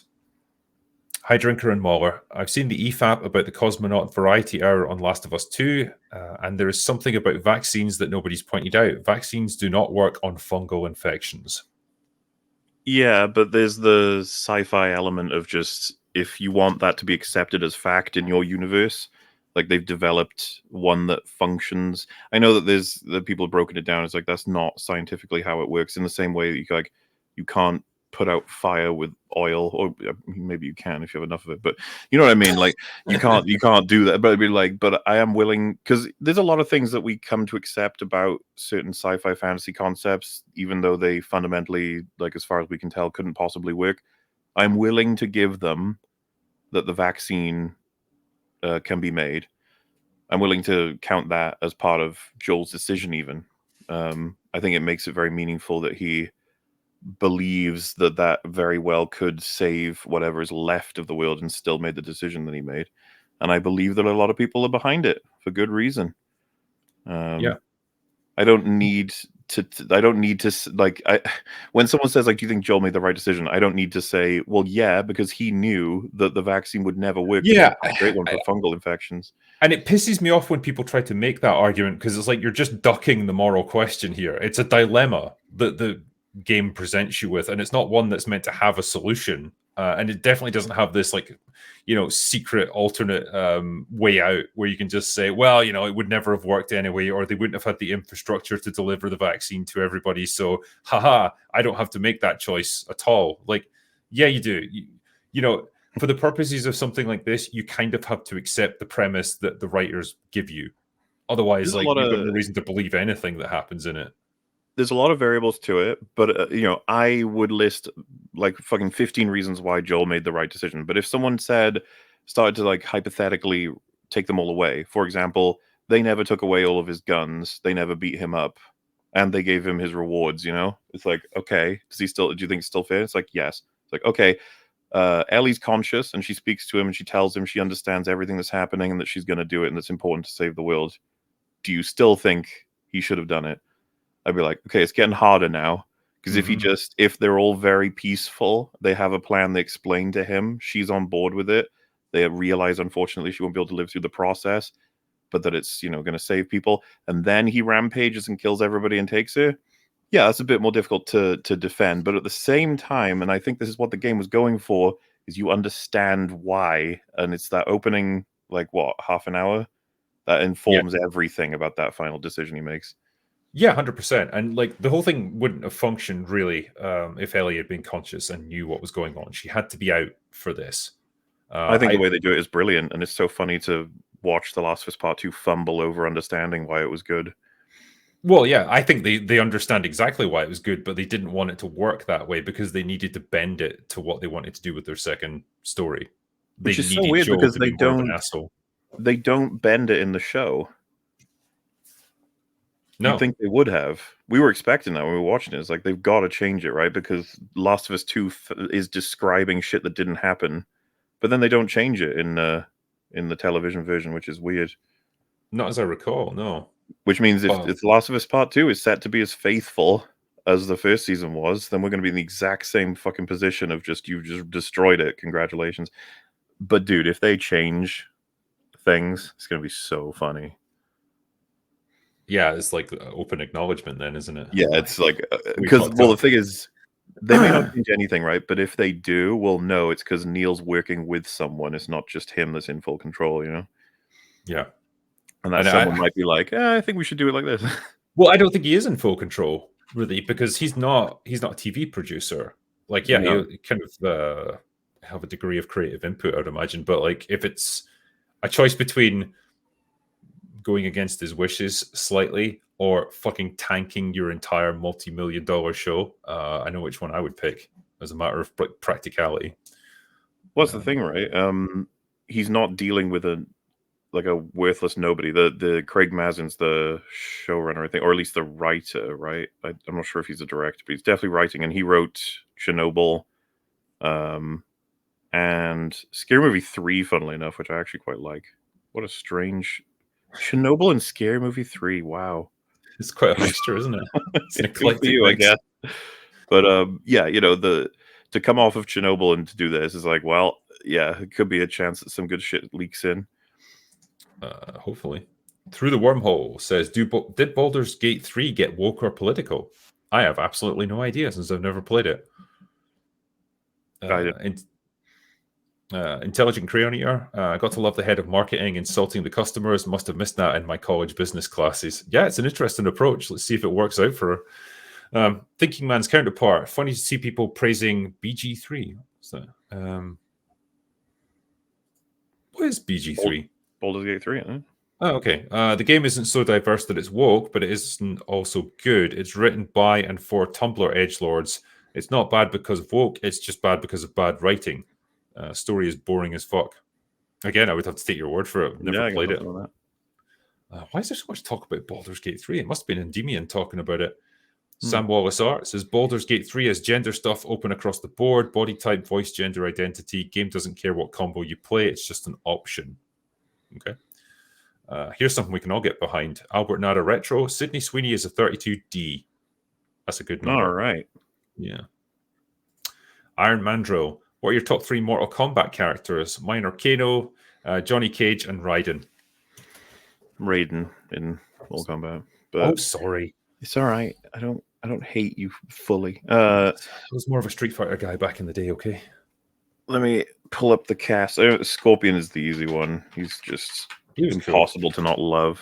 I like Goro because he was fucking terrifying and weird looking, and he had 4 arms. I was always partial to Kung Lao. Love the hat. It's fucking great. Mm-hmm. But yeah, then you got Ermac was one of my favorites. He's like a creepy zombie sorcerer man. One of the ones I really loved, and I think I'd seen like people sharing shit of him, Havoc. He's a zombie. I actually think like a full-on zombified person, and he can tear off parts of his body and throw them at you in the fight. He like uses his head as a bowling ball. It's just fucking great. That's pretty cool. So yeah, I love Havoc. I love Ermac. Sonya Blade as well. I mean, yeah. See, I almost find them boring. I'm like, ugh, I don't like generic person. I want crazy shit like Kenshi, where he's a blind telekinetic samurai man. Like that's awesome. Nice. Yeah, hopefully because they are making another movie for that, right? Hopefully it's They are, I believe, yeah. Hopefully it's not cringe. Yeah, let's hope it's not. Gage says Cage Grosskreuz's missing biceps is. I could just hear Mauler biting his tongue when the new Alien trailer was brought up. Lol. I have issues. Clearly, I think that's fair. Yeah. I think, funnily enough, I think people don't know. Like, when you bring up Star Wars, everyone already knows, like, essentially my entire opinion set on that. But Alien's just not something I've talked about a lot, but have immense passion for those movies. Oh, yeah. John Smith Says, why did Jurassic World Dominion make $1 billion while Indy 5 made less than 400 million? Also, Aquaman 2 doubled the gross of the Marvels. Why do you think? How about top? That's kind of a separate question there. So, Dominion, did it I make mean, $1 billion? Really? yeah, no, it did. It made a shit ton of money. Fuck I can't me. remember if it was Endymion or someone else who made the point, but it is true that it's your one-stop shop for high-budget dinosaur movie.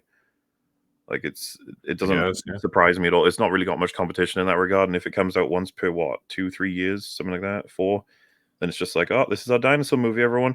And Jurassic Park, unfortunately, has such a reputation. It's just like Jurassic, yeah, everyone loves that. Let's go.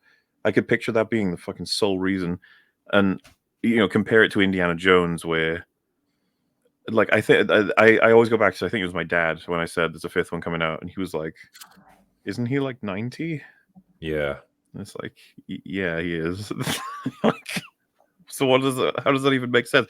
Meanwhile, Jurassic Park is just like, yeah, I can imagine the fucking 100 CG dinosaurs running around screaming at people. Let's go. But it's so fucking annoying when you look at where we came from with the Jurassic Park movies. Like the first one is actually a smart movie. It deals with really interesting themes and ideas, and it Mhm. marries that with really good action sequences, but they don't overwhelm the film. That's good filmmaking right there. It has something meaningful to say. This is just trash. This is just a Big Mac meal turned into a fucking movie. It's just so monumentally fucking It's so weird stupid. too. They don't need to be as bad as they are. Like, No, they don't shocking. even work. They're not even serviceable action movies. You can have action movies that have perfectly logical plots. They don't have to say anything deep and meaningful, but they can at least make Well, sense. These you'd don't make expect to any be able to sense. get to like a Prey level of quality, where you go, it's a park, it's not functioning very well, or no, or a bunch of raptors escape into a suburb, and a bunch of people are running around. It's a horror type situation, and we have to take them all down, blah blah blah. But like, and funnily enough, the trailers, you'd be like, that is what they do, isn't it? And it's like, pretty sure that's not what they do. The fire hornets or whatever the fuck locusts that take over the world. I never saw that movie. I've already got off what people have told me. Oh, it's insane. Absolutely, You but honestly, you know how you watched the two Ghostbusters movies and you were just blown away, like, oh my god, I can't believe I didn't experience this until now. Like, I can't believe how shit it is. It'll have that same effect on you. It is that makes sense. wild, wild. By the John way, Smith. Oh, sorry. Mortal Kombat 2. I assume we knew this already, but it's just funny that Carl Urban is going to be Johnny Cage. That's pretty good. Like, that movie could be fun. Please be Yeah. good. The first one was like plenty of just ridiculous gory action, so I was fine with that. I remember it being mixed. Like, they got half of it right, and then half of it was shit. But I remember really liking Kano. Yeah. And unfortunately, they fucking killed him in the first one, so he's not coming back.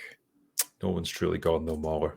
No, but he's not cast. It's just like, that was a dumb move. He was like the best part of the movie. Yeah, it was fun. A lot of fun. He says, how about a Top 10 X-Files episode video? Also, did you know that the rom-com Anyone But You with Sydney Sweeney made more than the Marvels worldwide? That's hilarious. I didn't even know they were making rom-coms anymore. No. Yeah, I would do a video about the X-Files for sure. I don't know if I'd do a top 10 or just like a retrospective or something, but yeah, it could be interesting. Oh wait, the expanded cast says he is in it. Maybe they mean he's in like a flashback. Hopefully he is in it. Whatever, Karen. If you had to go for expanded, it probably just means it's like archive footage, but one Yeah, can like, hope. if they have a previously on. Yeah. Keaton Kitsune says, just want to throw this flashbang in here. I think the remake of Resident Evil 2 isn't that great. It's okay, but I think the original is still the superior game. That's a bold take to have, sir. I think the remake's pretty good. A I lot don't of really have fun. anything for that, but yeah. Just like, nah, just let it go. Captain Butt Chicken says, end all franchises until the activist writers are back in the Taco Bell. Drinker and Cobra, you inspire me to do something. My book's releasing on Amazon on Monday called Nothing Safe. Very good. Hope it does well for you, man. That's tomorrow, actually. Hope it's successful. Mm-hmm. Shaker Silver says, catching up, reminder that Murray continuously denied a third movie while Ramis was alive, but jumped at the chance to be paid to sit around in 2016. I don't think he exactly jumped at the chance. I think they actually had to threaten litigation to get him to do it. Yeah, I thought we we found that out because the Sony leaks, right? That there was like emails Yeah. basically saying, if Bill doesn't like agree to this, then start, pulling contracts and shit. I think there was an email that said something like that. So there must have been a contractual obligation on his part that could have Yeah. forced him to Ghostbusters 3, which kind of makes you wonder why they didn't. Maybe it's just like his friends weren't willing to do that to him, or maybe he would have been so fucking difficult about it that it wouldn't have been worth the effort. I'm not sure. But Yeah, either it's way, hard to know. it is kind of weird that, like, yeah, he passed up so many opportunities to have potentially done a decent third Ghostbusters movie and then just starred in absolute shit in the Mhm. meantime. Like, Yeah, that's if you're gonna star in absolute shit, can at least be with the original cast in a time where they could have made something good. yeah. I'm sure that it was like the Plinkett review. They were ranting about this, and it's like, oh yeah, you couldn't make time for a third Ghostbusters movie, but you could do fucking Garfield, really? Like, okay. Um, just observant says, "Thank you. I feel alone. You make me feel less alone. That might seem trivial. That might seem like it's nothing, but it isn't. It isn't nothing. It's everything. Thank you for keeping us sane. Thank you, man." Dieter von Klausenberg says they should have stopped at the first movie in both the Jurassic Park and the Pirates of the Caribbean series. The movies just got progressively worse. I mean, the first of those franchises were definitely the best. I could live with all the three Pirates movies because I'll they take the do. trilogy, yes. I'll have it because I don't want to lose Davy Jones, but I also don't like what they do with Davy Jones in the third one. So Yeah, I do love the bit where he's standing in the buckets of water, though. it's funny. That's- Do it's you like, feel death? yeah. But yeah, I would happily have done without the Jurassic Park 2 and 3. Like, they were just fucking weak. Yeah. Bad Dragon says, my dad likes modern Star Wars, but he's an old man that doesn't put any stock in it. That's the target audience now. I would have thought the target audience would be dumb young people who just don't even remember what the originals were like. I wonder if there's a time where we all get old enough to the point where we just watch like the newest whatever and we're just like, oh well.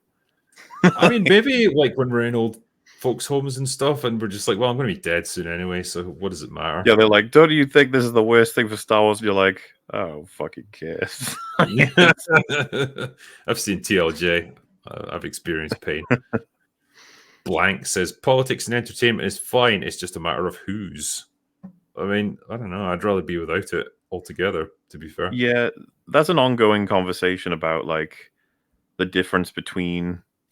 I think it's a different metric. It's not even whether or not there's politics in the thing. It's how preachy it is.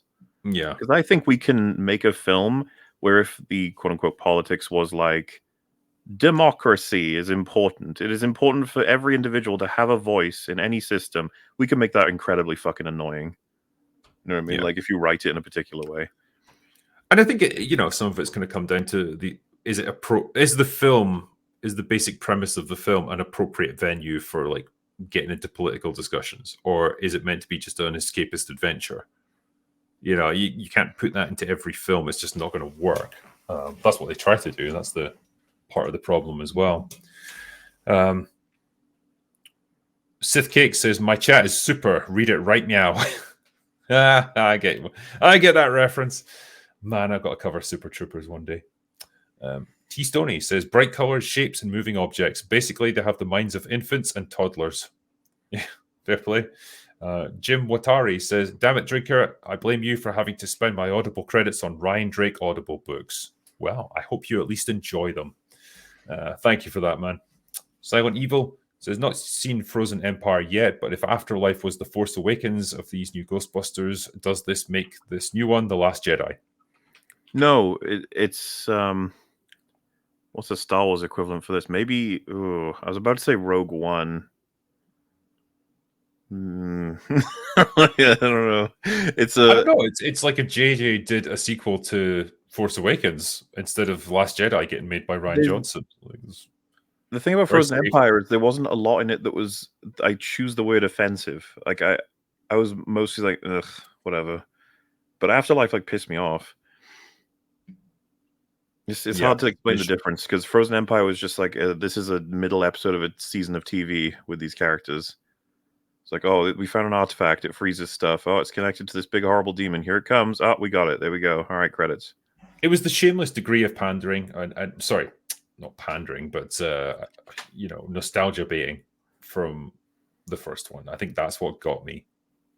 Just how that Yeah. became a substitute for a story of any description. Yeah, no, I'm with you on that as well. I think I was distracted from that by just I couldn't get over the Egon stuff. As soon as they explained to me, it was funny. I was waiting for the whole movie for them to fix it, and then when they say like, "Oh, he abandoned everybody because he was trying to save the world," I was immediately like, "Fuck off!" That doesn't make any fucking sense. What the hell? Ellis Hudson says, "Thanks for the recommendation of Shogun. Really enjoying it. Reminds me of Vikings. Good stuff, man. Glad you're enjoying it."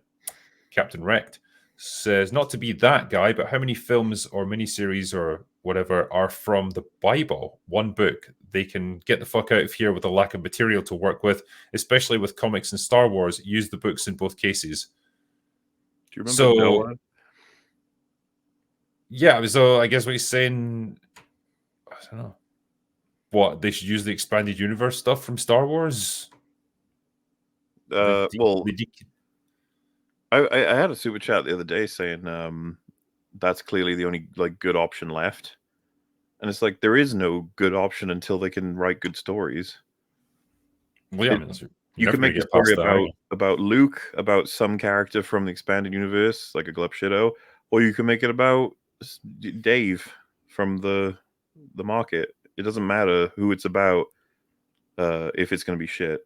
I mean, in a sense, it does matter because of we'll be particularly annoyed if they keep making shit for Luke Skywalker, right? Like it'll never end. But like we would prefer they just go and make their own character shit. But at the same time, I guess what I'm saying is like it doesn't matter how much material they have. It changes nothing basically, like to work with as a source. Yeah. A Critic Box says, "The Critical Drinker, what's a better sequel, Back to the Future 2 or Aliens?" This is a difficult question to answer, and I guess it depends what you want to look at it from. I love both of those movies. I love Aliens. It's the kind of film I would happily rewatch anytime. But I think if I had to choose from like a writing perspective, it would be Back to the Future 2, because Aliens is a fairly like straight up conventional story. There's not a huge amount of like narrative finesse that's required for it, because it's a simple story. Essentially, they go in, they get overwhelmed by the aliens, they got to like find a way to escape the place before it blows up, and then everyone just gradually gets picked off along the way. It's all brilliantly handled, but it's fairly simple. Back to the Future 2 is dealing with a lot of shit, from a narrative perspective, from a character perspective. It has to set up so much stuff that gets paid off. As far as I can tell, and you can correct me on this one, but I think pretty much everything is accounted for narratively with that movie. There's nothing that's kind of dumped in there at the end. There's nothing that's isn't set up or explained or. Well, I wasn't quite going to go in this direction because I was just going to say, like, I feel like Back to the Future is much more the sequel to Back to the Future 2 to 1 than Aliens to Alien, because I think a lot of people might be confused when they watch Aliens compared to Aliens. They'll be like, this feels a lot different. And it's like, it is a lot different. While Back to the Future 2 and 1, like, they slot right into each other. They feel, if there was some kind of definition of what a sequel needs to be, I imagine Back to the Future 2 fits better than Aliens does. However, I'll pick Alien and Aliens over Back to the Future 1 and 2. You know what I mean? It's tricky. Yeah. Like I say, it just depends what your metric is going to be for better. Yeah. So yeah, I guess what I'm saying, I'd probably rewatch Aliens, just as a matter of personal preference, but I think probably Back to the Future 2 is a more complex and better movie, in terms of writing and scripting and stuff. But Really? I think so. More complex. I would say so. Well, think about the amount of stuff that it has to set up. The time jumps, the altering of the future, how it affects the characters, all the different elements that have to be dealt with and accounted for throughout the story, to just not have it contradict itself completely. It's a lot. Would your mind change based on how effectively you think they achieved those complex decisions? I don't know. I mean, like from You mean like if I was to watch a video or something that outlines all the goofs or Well, continuity because errors? like I love Back to the Future, but I'm pretty sure because I think I have seen a video that goes over how Back to the Future 2 doesn't make a huge amount of sense. And I remember thinking like, oh, yeah, okay, with quite a few things. But obviously, Back to the Future as a trilogy is a very fun adventure. Like Yeah, I don't tend to go too harshly on it for that, especially with the comedic elements. Meanwhile, Alien and Aliens, like they are tight as a drum. Both of those films. yeah, for sure. I mean, I guess I go back to the point I made previously, where if you got to say the plot for Aliens, it's not a terribly complex story, and it doesn't Yeah, rely on multiple different continuities and all the stuff that you have to deal with time travel and so on. And so it's easier for it to be successful, if that makes sense, yeah, okay, as I as get that. writing. But yeah, I mean, it's like I said at the beginning, both movies I love, and I would happily rewatch them anytime. And I'm probably more inclined to just to watch Aliens just because I really like appreciate the action and stuff in it. What was funny is, we were talking about Hot Fuzz earlier. Like, I actually have similar feelings toward Alien script as I do to Hot Fuzzes in terms of the amount of setup, payoff, and sort of like deliberate choices for basically everything. Like every last second of every character on screen is telling you something that'll be important later. Mhm. And Can have some interesting discussions about this, I think. yeah, we never talked about Aliens, did we? The Alien franchise. No, I mean I done happy hours with other people on both movies because I don't well, in fact I've done all three actually because I did Alien 3 with Dankula. So it's something I have covered before, but I've not done it with you. Yeah, But yeah, because we did Terminator, but we yes. stopped after two, right? Naturally. Yeah, I think it was a good place to stop, really. But yeah, could revisit it sometime for sure. Keith Ringer says, huge Sanderson fan here. I never listened to his takes. He's an amazing storyteller, really bad at media analysis, so not surprised about his Gandalf take. That's fair. Silent Evil. People thought I was crazy to suggest that Afterlife may be not worse than the 2016 Abomination, but also not better. Both bad in different ways. Now we have Frozen Empire. Well, well, well. Like I said, I Fingers think Frozen Empire is better. I think it's like it's not even like as in like I see it as definitively better. It's not a great movie by any stretch of the imagination, but I just see it as above Afterlife, which I saw plenty of people in chat saying I was insane, which is fair. Because I think Afterlife uh it kind of like it very very much looks and sounds and smells like a movie. But I don't think it is. I think it's lying. It's a little skin-walking piece of shit. Russell Brown says, I agree with Jim about the audible credits and Ryan Drake sucking up all of my credits. You had a lot of good books, man. My only bitch is that you didn't read them. I know, but I'm not a professional voice actor, so sorry. But hey, glad you liked them. Critic Box says, Zendaya killed Dune 2 for me. She did ruin the movie, but oh, I can't get over the feeling that she's a bit overrated as an actress. There's a lot of people saying that she was pretty good in Dune 2. I'm not even sure what I would pick as my favorite Zendaya performance. And I'm thinking in my head, like, what am I even picking from? It's like Dune 1 and 2 and the three Spider-Man movies, and beyond that, I'm not sure. She's in. I saw a trailer for something that she's starring in. She's like a tennis pro who gets injured, and then she becomes like a fucking what is she like a sex therapist or something? Hold I on. guess, yeah, maybe I wouldn't want to judge her until I see something that's not super blockbustery with her in. Yeah. What has she Because I got get coming up? there are a lot of people who surprise you like that, right? Like Robert Pattinson has completely evolved his image into nobody thinks of him as the Twilight guy really anymore. Yeah, yeah. He's been kind of lucky, but he's also really put in the work to get Yeah. himself away from that. Adam Oh Driver's yeah, similar. He didn't get dragged down at all by Star Wars. He's just, you know, yeah. not that Uh, he wasn't bad in Star Wars or anything like that, I, but th- I think it's Challengers. It's called this new one. Yeah, that's it. So okay, yeah, one to not watch. Sith Cake says Cavill was so wasted in all those movies. He could have been our Christopher Reeve Superman. Yes, He could have been in the hands of a competent writer and director, but he got Zack Snyder instead. So, yeah. Velociraptor says, totally off topic, but I want to recommend the 2015 film Eye in the Sky. It stars Aaron Paul, and he's actually not a stoner in this one. Yay! Sinister Mike. I was a cinema projectionist when Batman Begins released. In its time, it was groundbreaking but underwhelming. The hype really built when it hit DVD. Oh, that's interesting. Yeah, okay. Paul Stephen, horror movie review, critical, drink your blood. I don't think you want to drink my blood. It will get you drunk. Devin Stark says, The Boys comic is 100% attack on the superhero genre. I mean, it's satire, isn't it? So that's yeah, I guess fine. that's the point.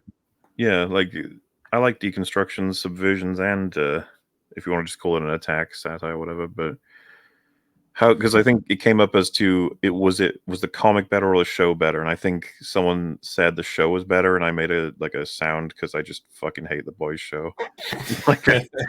Just make a sound of disgust. That's kind of what I was streaming a game earlier today, and someone was like, "You need to disagree more when you disagree with people or something." It basically the notion of when people casually mention, say, for example, if we had a guest who said like, this thing is bad, but it's not as bad as a sequel as like Aliens or whatever, and then they move on. Me and you have to make a decision at that point of like, do we want to say something? Do we want to start a thing about aliens? Or we're going to derail the whole conversation just to get into this. Or just let the person have their perspective. That's not what we're talking about right now. And that goes the same for someone like that, where they say like, the show is better. I'm like, I'm not looking to start a fucking debate on the Boys TV show's quality. But sometimes, if a super chat prompts it or if it comes up naturally, we'll have a quick discussion about something. No, that's fair. Chris Nicholson. While I didn't love Pedro Pascal as Joel in The Last of Us, I can't say I can think of anyone I'd want more. Who would you guys have cast as Joel? So, the guy who becomes right. I think episode 3, when you got the two guys who fall in love and stuff, right? And one of them, the guy who's got like that disease where he ends up in a wheelchair, all that sort of thing. I think almost he might have made a better Joel because when you first meet him, he's got like a beard and stuff, and he looks really like he looks like a desperate man, but kind of strung out, but he's still like got that lean kind of muscular physique. I was looking at him thinking, you know what? If you got him into Joel's outfit and stuff and like changed his hairstyle a bit, he probably could play that role quite well. He looked like he had that correct look about him. I don't know much about the actor, but I don't know. What's really funny is if only Troy Baker's build was a bit bigger. Yeah, because like the age kind of matches up, and it's like, oh fuck, that could have just worked perfectly, huh? Yeah, man. Like, I am not sold on Pedro Pascal. I think I said this the other night. Like, I feel like he's never been particularly well cast in almost anything that he's done. It's just he's picked for everything because he's flavor of the month or he's got a fantastic agent. I assume because it happened before he got popular, right? But you'd say Oberyn was pretty well cast, right? That's fine. But it's a pretty limited role for him. He's just part of a massive ensemble cast. He certainly made a great impression. I was going to say, sure, but like I remember that at the time he made a big impression. Like people were hyper impressed with him after his first scene, and I certainly was. I was excited for the character anyway because I knew him from the books, and I was pleasantly surprised that he played him incredibly well. Right, right up to the point where he dies. It's very effective. And yeah, I could be inclined to believe that he was cast in that role because he fit it so well. And I get what you're saying. Someone, by the way, I saw a suggestion. Maybe it could work. I don't know if it would, but Nikolai Costa-Waldau being Jaime Lannister as Joel. The accent would be very difficult for him to pull off, which would be a problem. Yes. He's quite old as well. I think they could probably get... Well, it depends on what we're going for, right? Because he's... How old is he? Let's find out. Joel's like Pedro Pascal again is an awkward piece of casting because when you see him in the sort of preamble bit where he's meant to be in his like mid-30s, he looks too old, and then when you see him in the future and he's meant to be in his mid-50s, he looks too young. So he doesn't really fit either age of Joel. Nikolai would be, he's 53, so That's had probably that about, casting, he would have been 51, right, when he would have been doing it, so it would have been okay.